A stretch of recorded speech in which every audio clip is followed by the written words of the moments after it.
Abra tua Bíblia no livro do profeta Ezequiel, capítulo 14.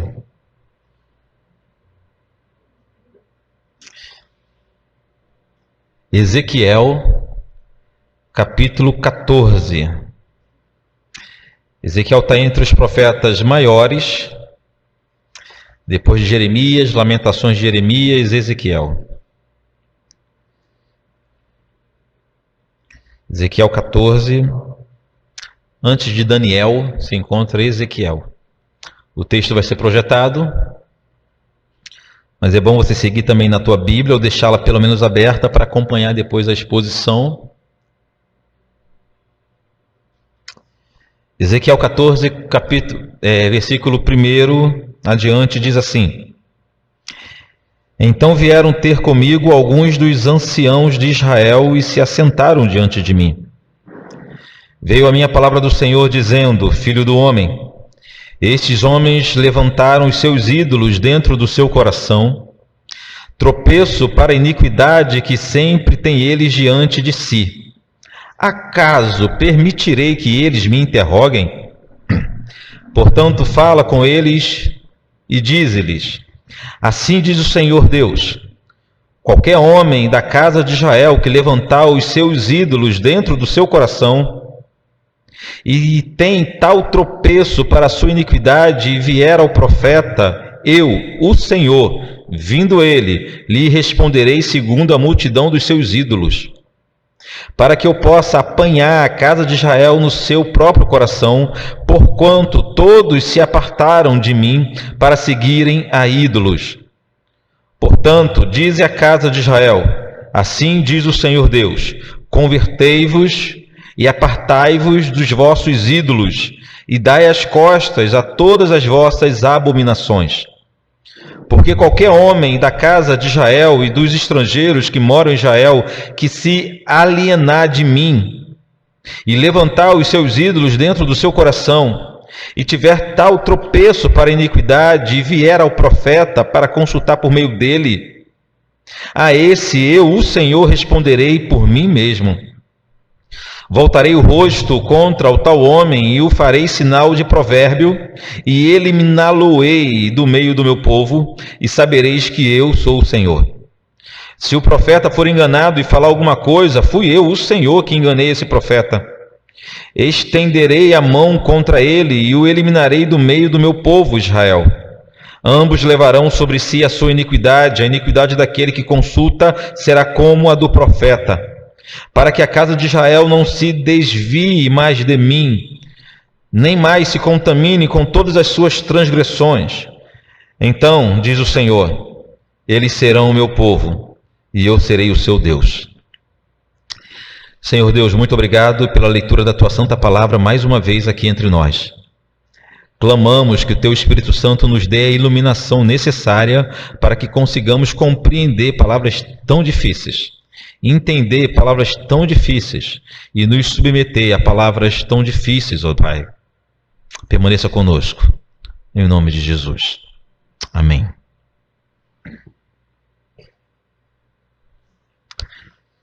Nós já sabemos, e vimos isso semana passada, no início dessa série de Ezequiel, que Ezequiel profetizou ou exerceu o seu ministério no período mais triste da história de Israel.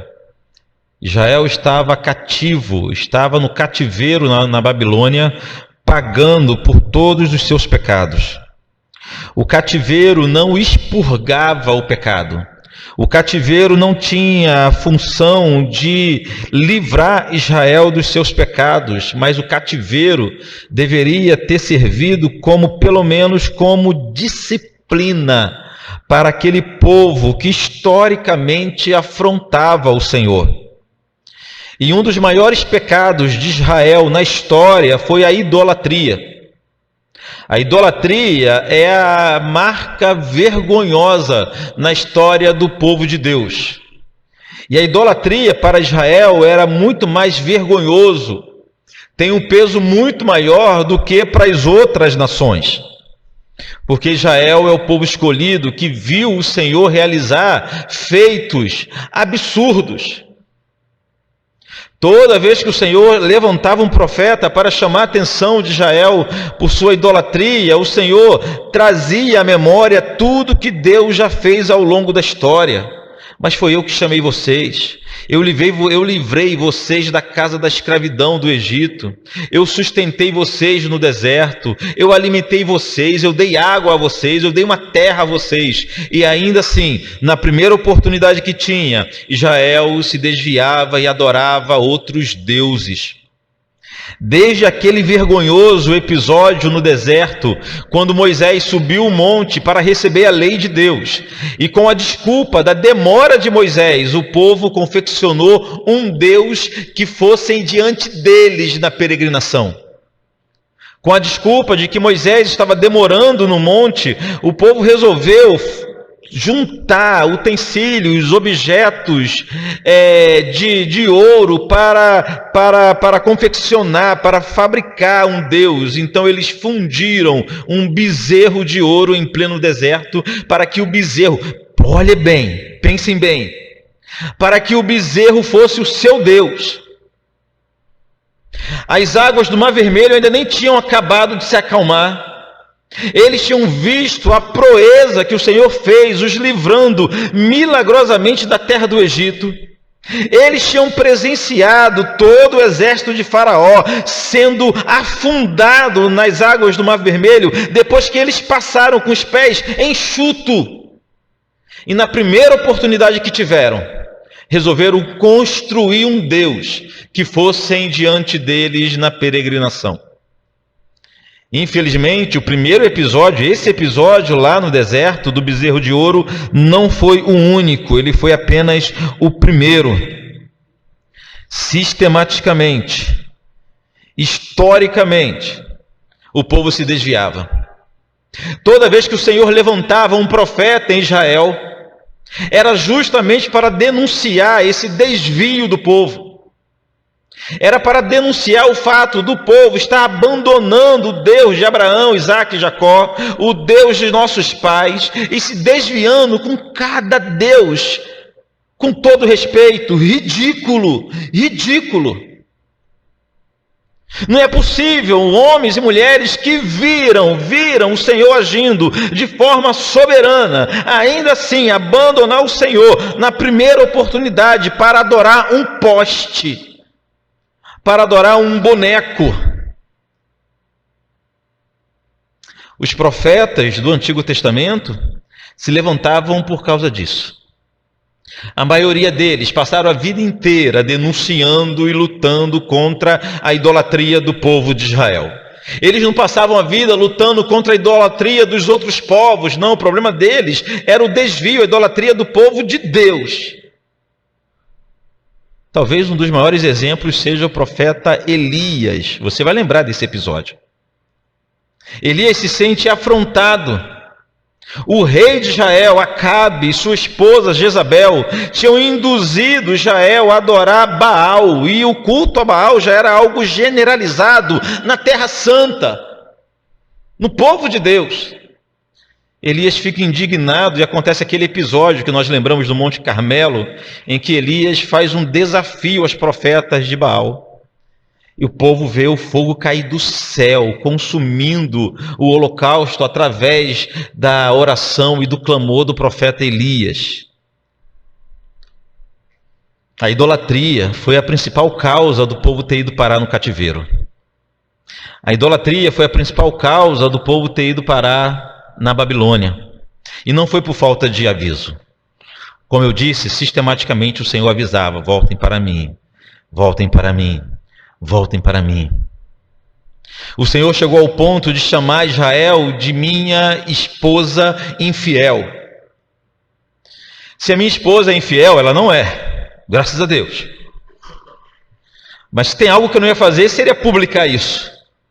Deus ama tanto Israel que levanta um profeta e fala com essa minha esposa infiel, que me abandona a cada instante, que me abandona em cada momento, sempre que tem oportunidade.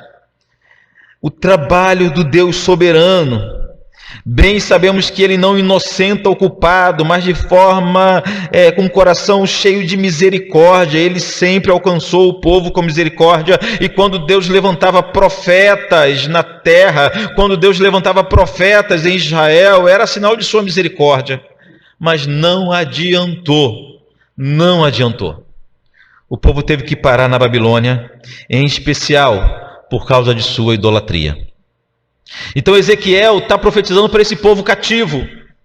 Ezequiel está profetizando para esse povo que estava oprimido, envergonhado, chorando dia e noite, sentindo vergonha, sendo ridicularizado em todas as nações. É para esse povo que Ezequiel está profetizando.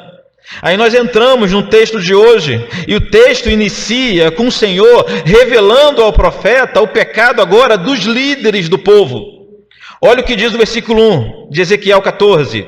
Então vieram ter comigo alguns dos anciãos. Quem são os anciãos? Os líderes de Israel. E se assentaram diante de mim, se assentaram diante do profeta. Versículo 2. Veio a minha palavra do Senhor dizendo: filho do homem, estes homens levantam seus ídolos dentro do seu coração, tropeço para a iniquidade que sempre tem eles diante de si. Acaso permitirei que eles me interroguem? O que está acontecendo aqui? Segundo o texto, homens que eram líderes do povo de Deus procuraram o profeta Ezequiel. Eles se assentaram na presença do profeta para ouvirem o que o Senhor tinha a dizer. Todos que olhavam a liderança do povo procurando o profeta, possivelmente deveriam ficar alegres. Porque é muito bom quando os líderes da nação procuram consultar o Senhor através do profeta. Toda vez que os líderes, toda vez que os reis consultaram o Senhor, buscaram os profetas de Deus e se submeteram à palavra do Senhor, a nação prosperava. Toda vez que os líderes da nação procuravam o profeta e ouviam a palavra do profeta e se submetiam às palavras de Deus através do profeta, a nação prosperava. Durante toda a história foi assim. O segredo dos grandes reis era buscar o Senhor, ouvir a voz de Deus e se submeter à vontade do Senhor. Então, quando líderes do povo foram até o profeta para ouvir a voz de Deus, era motivo de alegria, irmãos. Mas, infelizmente, nesse caso, a nação não podia se alegrar. Não era esse o caso. Quando aqueles homens chegaram na presença do profeta, o Senhor, segundo acabamos de ler, o Senhor os rejeitou. Pense em Deus rejeitando alguém. Ah, pastor, Deus não rejeita ninguém, não, rejeita. A Bíblia diz que ele rejeitou esses homens. Esses homens foram rejeitados na presença do Senhor. Eles não eram bem-vindos à presença de Deus. Isso porque, irmãos, ninguém sabia, nem o profeta sabia, mas Deus, o Senhor, que conhece os corações, sabia que aqueles homens não o buscavam de todo o coração. Havia um problema no coração daqueles líderes de Israel que só o Senhor podia ver. O povo não podia ver. Ezequiel não podia ver. Mas o Senhor via que a liderança do povo buscava o profeta, buscava estar na presença do Senhor, mas somente de uma forma hipócrita. No popular, de mentirinha. Eles fingiam que queriam ouvir a palavra de Deus. Eles fingiam que desejavam estar na presença do Senhor. Era tudo fingimento, pois eles já tinham outro Deus em seus corações. Eles já tinham desprezado o Senhor em seus corações.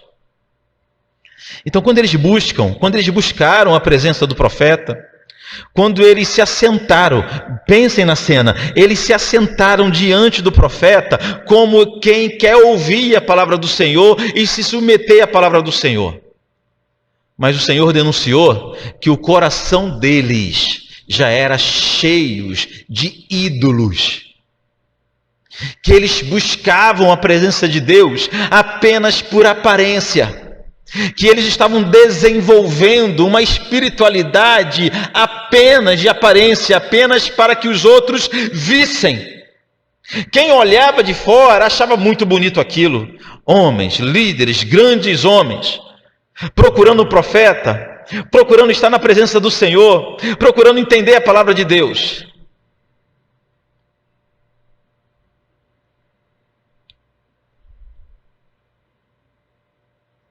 Olha o versículo 3, o que diz: Filho do homem, estes homens levantaram os seus ídolos dentro do seu coração. Ezequiel não sabia disso. É Deus que está avisando. Tropeço para a iniquidade que sempre tem eles diante de si. Eles mesmos, Deus está dizendo, colocaram um tropeço na vida deles. O Senhor termina esse trecho com uma interrogação.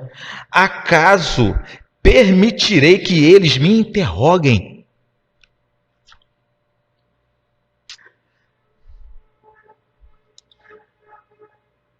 Aqueles homens tinham esquecido que eles podiam enganar todo mundo. Que eles podiam enganar o povo, podiam enganar o profeta. Podiam enganar Ezequiel, podiam nos enganar. Mas eles não podiam enganar o Senhor. Quando eles saíram de casa, o Senhor já sabia o coração que eles tinham.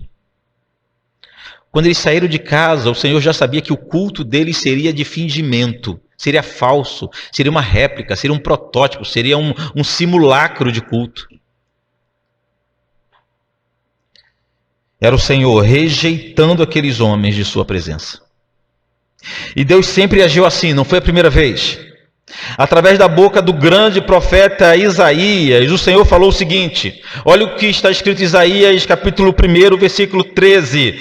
Não posso suportar a iniquidade associada ao ajuntamento solene. O que Deus falou através de Isaías foi o seguinte: eu não recebo um culto com pessoas cheias de pecado. A mão contaminada, o coração contaminado, a mente contaminada vai vir me cultuar em vão, à toa. Pior do que isso, o Senhor dizendo que ele não pode suportar uma coisa dessa. E era exatamente o que a liderança do povo estava fazendo nos dias de Ezequiel, buscando o Senhor, mas apenas de aparência, buscando o Senhor, mas apenas por obrigação, buscando o Senhor, mas buscando a Deus, como eles buscavam também os outros deuses. Para eles não havia diferença nenhuma entre o Deus soberano, Jeová, Deus de Abraão, Isaque e Jacó, e os ídolos que eles construíam em casa. Não fazia diferença nenhuma.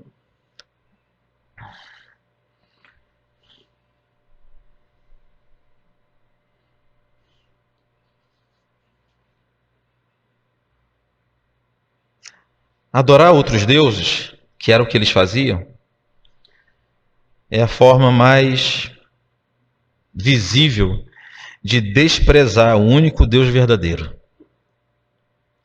Adorar qualquer um outro Deus, e nós vamos lembrar que a própria Bíblia diz que Deus ele não divide a sua glória, então não adianta a gente pensar em nos dividir entre dois senhores, entre dois deuses, porque adorar um outro Deus é a forma mais visível que nós temos de desprezar o único Deus verdadeiro.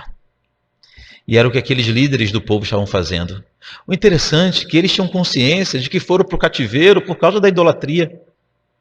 No entanto, para vocês entenderem que nem o castigo é capaz de tornar ninguém santo, puro.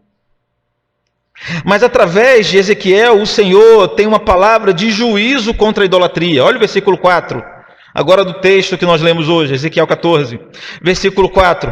Portanto, fala com eles e diz-lhes assim, assim diz o Senhor Deus, qualquer homem da casa de Israel que levantar os seus ídolos dentro do seu coração e tem tal tropeço para a sua iniquidade e vier ao profeta, eu, o Senhor, vindo ele, lhe responderei segundo a multidão dos seus ídolos. O que o Senhor está dizendo aqui é muito grave, muito sério. O que o Senhor está dizendo aqui é o seguinte: todos os idólatras de Israel que chegarem em minha presença serão tratados como idólatras por mim mesmo. Todos em Israel sabiam que como o Senhor tratava com a idolatria. Todos tinham conhecimento de como a ira do Senhor se acendeu no episódio do bezerro de ouro. Todos sabiam qual foi o fim dos reis idólatras que passaram pela nação. Todos conheciam a história do profeta Elias e sua batalha contra os falsos profetas de Baal. Todos conheciam o Salmo 115, que nós lemos aqui hoje no início do culto. Todos eles conheciam o Salmo 115. E olha o que diz o Salmo 115. Prata e ouro, a partir do versículo 4 ao versículo 8. Prata e ouro são os ídolos deles. Preste atenção. Prata e ouro são os ídolos deles, obra das mãos de homens. Tem boca e não falam, tem olhos e não veem, tem ouvidos e não ouvem, tem nariz e não cheiram, suas mãos não apalpam, seus pés não andam, e som nenhum lhes sai da garganta. Agora é terrível o que diz o versículo 8. Tornem-se semelhante a eles, os que os fazem e quantos neles confiam. O que está escrito no Salmo 115 é que todo aquele que confia numa estátua que não pode falar, não pode enxergar, não pode ouvir, não pode andar, não pode sentir, a maldição, o juízo bíblico é que todo idólatra se tornará igual à figura adorada. Cego, surdo, mudo, paralítico, impotente. É o que a Bíblia diz. Então, voltando para Ezequiel, o que o Senhor está dizendo é o seguinte, quando um idólatra vier na minha presença para me consultar como se eu fosse um ídolo qualquer, eu vou tratá-lo como idólatra. Eu vou cumprir nele o que eu disse, o que está escrito em Salmo 115. É um juízo severo de Deus. A seguir, o Senhor diz que agiria dessa forma, inclusive com os estrangeiros. Inicialmente, a lei era somente para Israel, mas olha o versículo 7, o que diz o versículo 7. Porque qualquer homem da casa de Israel, ou dos estrangeiros que moram em Israel, que se alienar, o que é se alienar? Se divorciar, se afastar de mim, e levantar os seus ídolos dentro do seu coração, e tiver tal tropeço para a sua iniquidade, e vier ao profeta para me consultar por meio dele, a esse eu, o Senhor, responderei por mim mesmo. Em outras palavras, o que o Senhor está dizendo é o seguinte, quando as pessoas vierem ao profeta, independente de quem for, é o profeta que vai responder. Mas quando um idólatra vier ao profeta, sou eu que vou tratar com ele. Sou eu, deixa comigo. Lembra do texto bíblico que diz que horrenda coisa é cair nas mãos do Deus vivo? É isso que o Senhor está dizendo.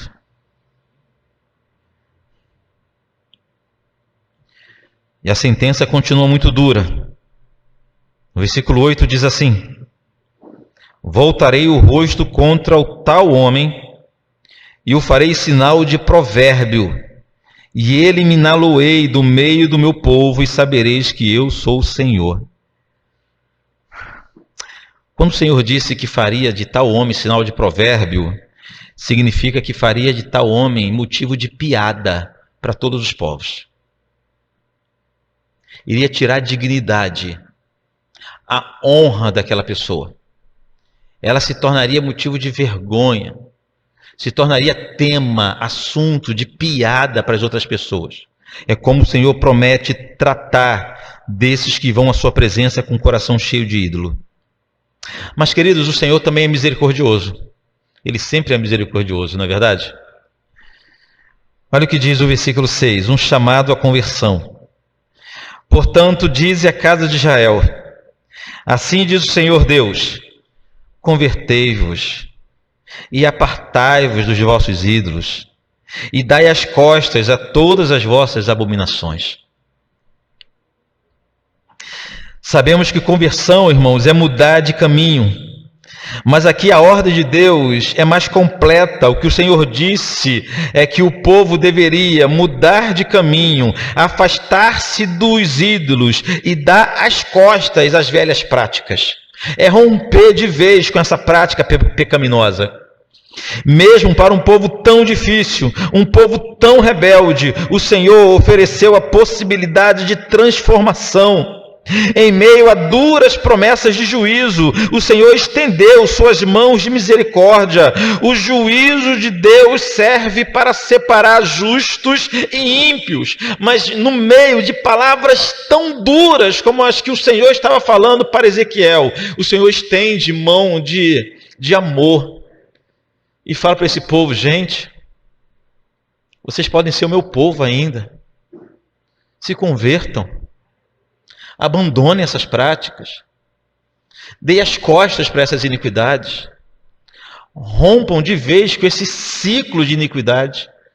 Rompam de vez com essa trajetória de morte. O que o Senhor está dizendo é o seguinte: vocês não precisam se tornar semelhante aos ídolos de vocês. Vocês não precisam se tornar homens e mulheres cegas, mudas, surdas, insensíveis, paralíticas, impotentes. Não precisam. Vocês podem ter uma vida plena. Basta para isso mudar de caminho, afastar-se dos ídolos e dar as costas a essas práticas. Só o Senhor mesmo para ter tanta misericórdia com esse povo.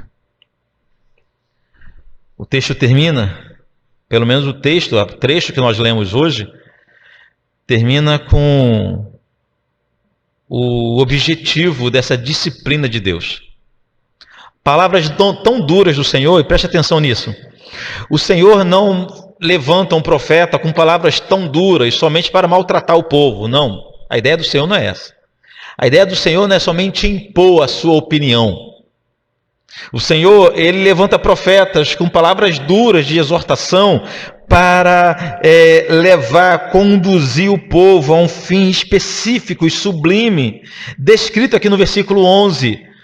O versículo 11 do texto que nós lemos hoje diz assim: para que a casa de Israel não se desvie mais de mim, nem mais se contamine com todas as suas transgressões.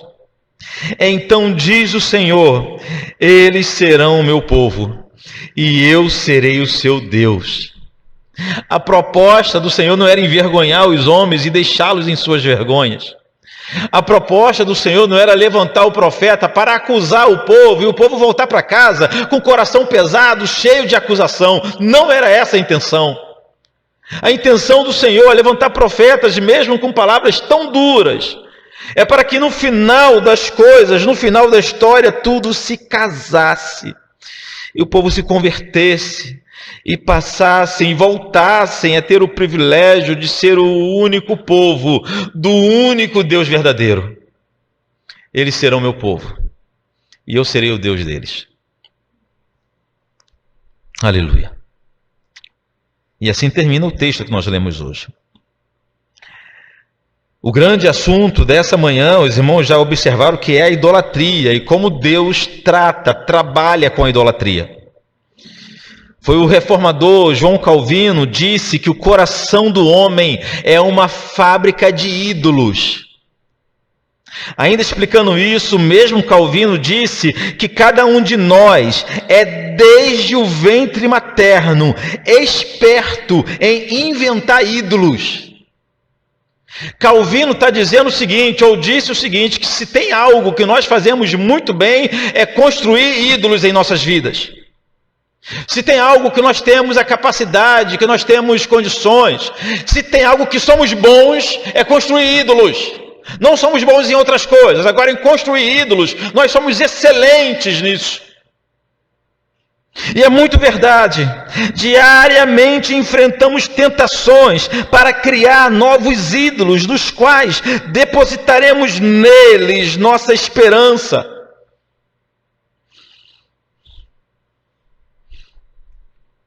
Confiar, esperar, depositar toda a esperança, toda a confiança em algo ou alguém que não é o Senhor, é a essência da idolatria. No contexto evangélico, nós sabemos disso, a idolatria sofre uma repulsa Todo cristão evangélico, normalmente todo cristão evangélico, tem verdadeira aversão à idolatria. Isso porque, para quem acredita que só há um Deus verdadeiro, é extremamente difícil ver gente criada à imagem e semelhança de Deus, ajoelhada diante um ídolo de madeira, de barro, de pedra, deuses que foram fabricados por mãos humanas. Na nossa cabeça já é difícil assimilar, é difícil entender isso.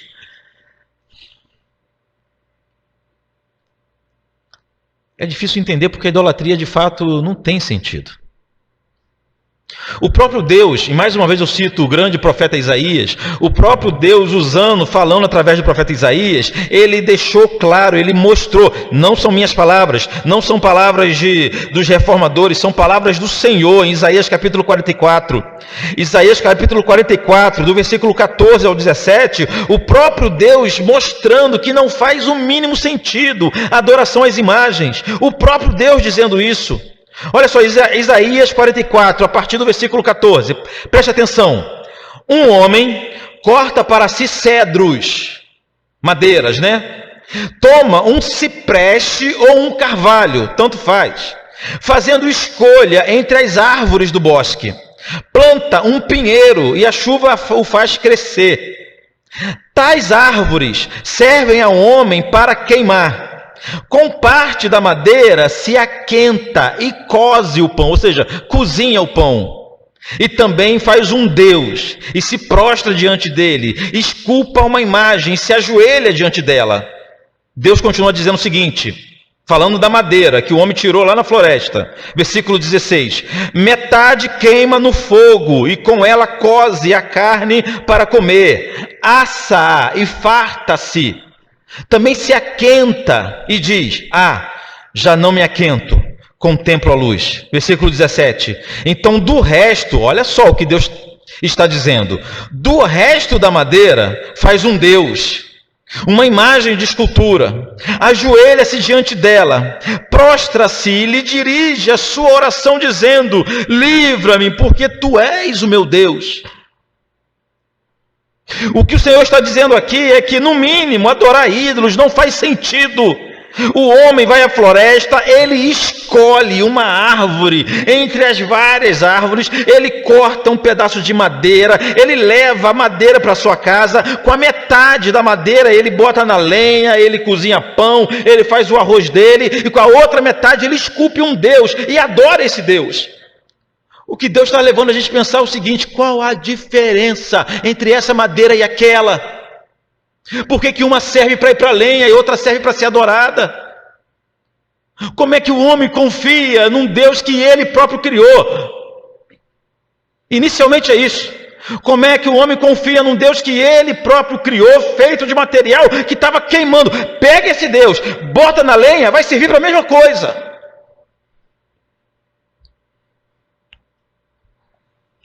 O problema é que esse homem descrito nas profecias de Isaías já estava vivendo sob o juízo reservado aos idólatras.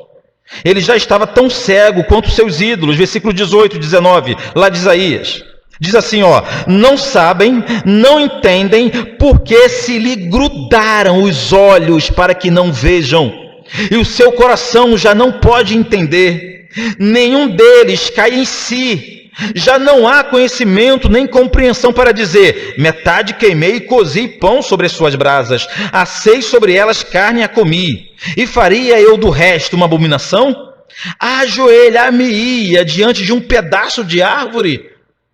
Deus está falando, nem ele consegue entender, perceber a cegueira do seu ato, a inconsistência do seu ato. Por quê? Porque sobre ele já está vigorando a maldição de Salmo 115. Já não consegue ver, já não consegue ouvir, já não consegue entender, já não consegue discernir. Por isso que no contexto evangélico a idolatria sofre verdadeira repulsa. Mas, irmãos, não se iludam, nós temos um grande problema. Mesmo cristãos evangélicos que repulsam a idolatria, mesmo os crentes evangélicos que se abstêm da adoração à imagem, podem ter dentro de si pessoas ou elementos ou sentimentos tão nocivos, tão terríveis quanto um Deus. O que eu estou dizendo é que na nossa cultura de crentes evangélicos nós não nos curvamos perante imagens, mas a maioria de nós tem ídolos dentro do coração. Não há diferença nenhuma da maioria de nós para a maioria dos outros idólatras. A diferença é que o nosso ídolo não é de barro, nossos ídolos não são de ouro, os nossos ídolos não são bonecos. Nossos ídolos são sentimentos, são pessoas, são paixões, são pecados que dominam a nossa vida. E tudo que domina a nossa vida, tudo que está sentado no trono da nossa vida, nos governando, que não é o Senhor, é um ídolo. A grande tragédia nossa é essa. Eu estou dizendo, irmãos, que mesmo sem saber, muitos de nós podem ter verdadeiros ídolos no coração. Toda vez que não é o Senhor que governa o nosso coração, é porque o nosso coração já está sendo governado por outra pessoa. Ah, pastor, mas sou eu mesmo que governo o meu coração. Então é um ídolo, é um Deus no lugar do Deus verdadeiro.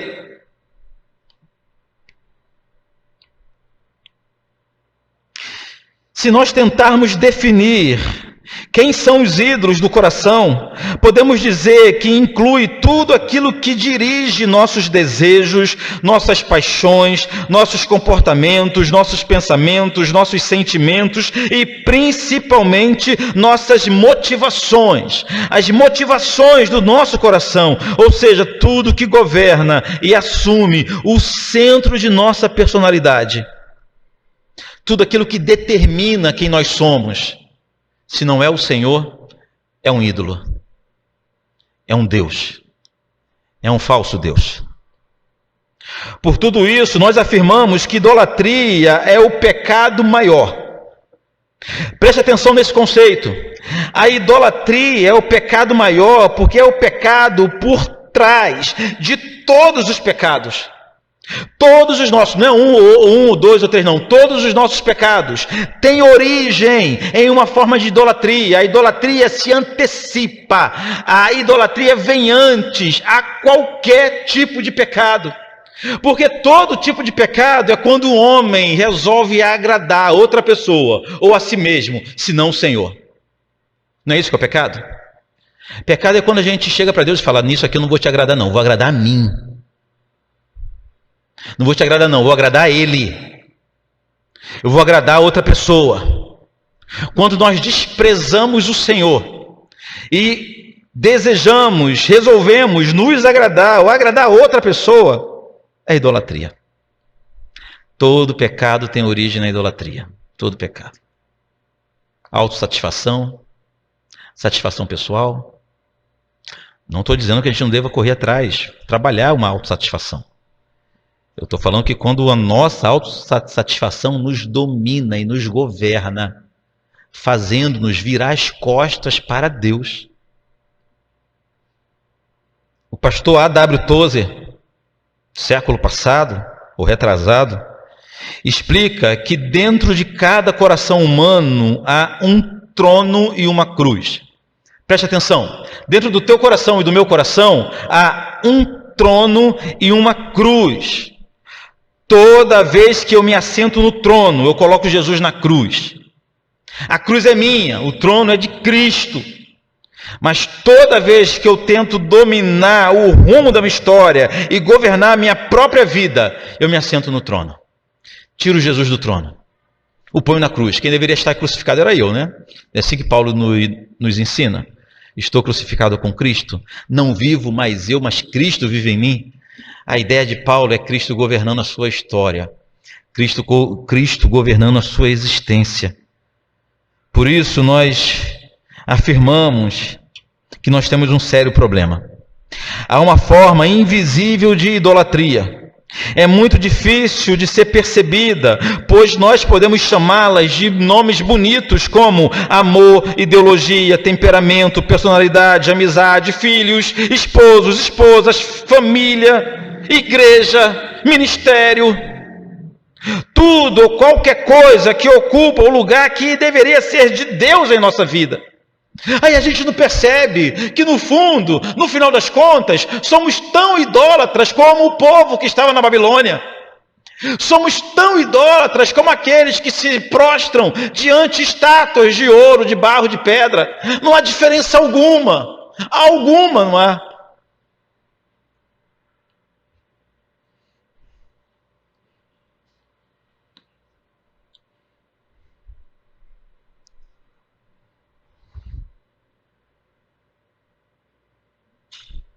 Olhando para o texto bíblico, a gente encontra isso na história de Adão e Eva, que amaram mais a ilusão de liberdade do que Deus. As pessoas no dia de Noé amaram mais seus prazeres do que o Senhor. Idólatras. O povo de Israel no deserto amava mais qualquer coisa do que o Senhor. Os filhos do sacerdote Eli, não sei se você vai lembrar dessa história, amavam mais a prostituição do que o Senhor. O rei Saul amou mais o seu trono do que a Deus. O rei Davi, em alguns momentos, amou mais a sua satisfação física, os seus desejos sexuais e sua reputação do que o Senhor. Em toda a história, somente Jesus amou mais a Deus do que qualquer outra coisa durante toda a sua vida. Somente Cristo é o nosso exemplo de que podemos sim viver amando somente a Deus, amando o Pai, acima de todas as coisas, melhor dizendo. Não permitir que outros elementos, outras pessoas queridas nossas, amores da nossa vida, não permitir que eles tomem o lugar que deve ser de Deus em nossa história. Somente Jesus foi assim. Jesus é o nosso exemplo. O nosso Salvador jamais permitiu que nada o impedisse de cumprir cabalmente a vontade do Pai. João capítulo 6, versículo 38 diz assim, Jesus falando: porque eu desci do céu não para fazer minha própria vontade, e sim a vontade daquele que me enviou. Jesus ele tinha a noção de que a partir do momento que ele passasse a fazer sua própria vontade, ele estaria tirando o Pai do trono que deveria estar. Quando Jesus foi tentado por Satanás no deserto, o método do diabo era tentar convencer Jesus a se satisfazer e não satisfazer a vontade do Pai. É o mesmo método que ele usa até hoje em nossas vidas. Nossa satisfação no lugar da satisfação a Deus. Mas Jesus ele demonstrou com suas respostas a disposição de viver somente para o Pai. As respostas que Jesus deu ao tentador foi para que o tentador soubesse que hoje nós também soubéssemos que é necessário viver somente para Deus. Quando o tentador quis fazer Jesus acreditar que era importante ele satisfazer a sua fome física, qual foi a resposta de Jesus? Mais importante é se alimentar com as palavras do Pai. Mais importante é comer as palavras que vêm do Pai. É isso que alimenta o homem. Quando o tentador levou Jesus para o alto do templo e fez Jesus, tentou levar Jesus a satisfazer a sua autopromoção, digamos assim, um orgulho. A proposta do diabo era o seguinte: você vai se jogar daqui, que a Bíblia diz que os anjos vão vir te socorrer. Aí mais uma vez Jesus se volta para a vontade do Pai e fala: mas nós não podemos tentar o Pai, o Deus Pai. Por fim, Satanás levou Jesus para o alto de um cume, de um monte, e ofereceu-lhes todos os reinos da terra. Ou seja, a ideia era que Jesus quisesse satisfazer sua vontade de fama, de orgulho, satisfazer o seu orgulho. Para isso bastasse Jesus se adorar, Jesus se prostrar diante de Satanás. Aí mais uma vez Jesus volta para o Pai e fala: somente ao Pai adorará. Percebam como o Pai, Deus Pai, estava na mente de Cristo todo momento, todo instante, cada instante de sua vida. Cristo é o exemplo que nós temos de que é possível sim viver inteiramente sob o reinado de Deus. E assim foi que Cristo viveu por toda a sua vida. Mesmo no momento mais difícil de sua história, mesmo na noite em que ele foi traído, mesmo quando ele estava atravessando a noite de agonia lá no jardim do Getsêmani, e ele percebeu que chegou o momento de toda a sua dor, de todo o seu sofrimento, dele encarar a rude cruz. Mesmo nesse momento ele fez uma oração ao Pai dizendo: Pai, seja feita a tua vontade e não a minha. Isso é o extremo oposto da idolatria. É quando o homem, a exemplo de Jesus, deposita toda a sua esperança, toda a sua confiança, todo o seu coração somente na vontade e na presença de Deus Pai. Preste atenção. Não estou dizendo com isso que você deva desprezar a família, a igreja, o ministério, esposos, filhos, a missão, a profissão, um posicionamento político. Não despreze nada disso, mas que nada disso ocupe o lugar de Deus em sua vida. Que nada disso, que você não deposite toda a sua esperança sobre nada, nenhum desses elementos. E aqui eu vou partindo para a aplicação e quero finalizar com essas aplicações. Não podemos esquecer que Ezequiel profetizou no cativeiro. E o tema dessa nossa série é enfrentando o cativeiro. Então o que nós aprendemos hoje é que nesses dias de grande angústia, dias de muito medo, dias de profunda tristeza, o mundo, a sociedade e sobretudo o nosso coração tentam nos convencer a depositarmos a nossa esperança em outra coisa, senão no Senhor. Diariamente nós somos afrontados, tentados a isso. Irmãos, nós desejamos muito que os governantes enfrentem essa pandemia com mais seriedade, mas nós não depositamos nossa esperança neles. Nós acreditamos que as medidas restritivas podem diminuir o contágio, mas nós não depositamos nelas nossa esperança. Nós nos alegramos pelas vacinas desenvolvidas e nos vacinaremos quando for possível, mas não depositamos nas vacinas nossas esperanças. Nossa esperança está somente no Senhor e não em ídolos desse mundo, ídolos do coração. No mais, ame a sua família, mas não deposite nela a sua esperança de felicidade. Ame a sua igreja, mas não deposite nela a sua esperança de felicidade. Estude para alcançar seus objetivos, mas não deposite nos estudos sua esperança de felicidade. Case com um bom rapaz, com uma boa moça, mas não deposite nela ou nele sua esperança de felicidade. Quer fazer um concurso público? Faça e seja abençoado, mas não deposite no concurso sua esperança de felicidade. Toda a nossa esperança está somente no Senhor, e mais uma vez, e não nos ídolos desse mundo, e não nos ídolos do nosso coração. E eu preciso terminar essa pregação de hoje com um convite ao arrependimento, irmãos. Nós não podemos sair daqui sem nos envergonharmos das inúmeras vezes, das infinitas vezes que nós colocamos outra pessoa, outra coisa no trono do nosso coração. Não podemos sair daqui sem nos envergonharmos de estarmos depositando nossa esperança, a nossa esperança de paz, de tranquilidade, uma vida melhor, em outra coisa, senão no Senhor. Arrependa-se. Nos arrependamos disso. Devemos nos envergonhar disso. E como disse o texto de Ezequiel, abandonar essas práticas e depositar nossa confiança só em Deus. Amém?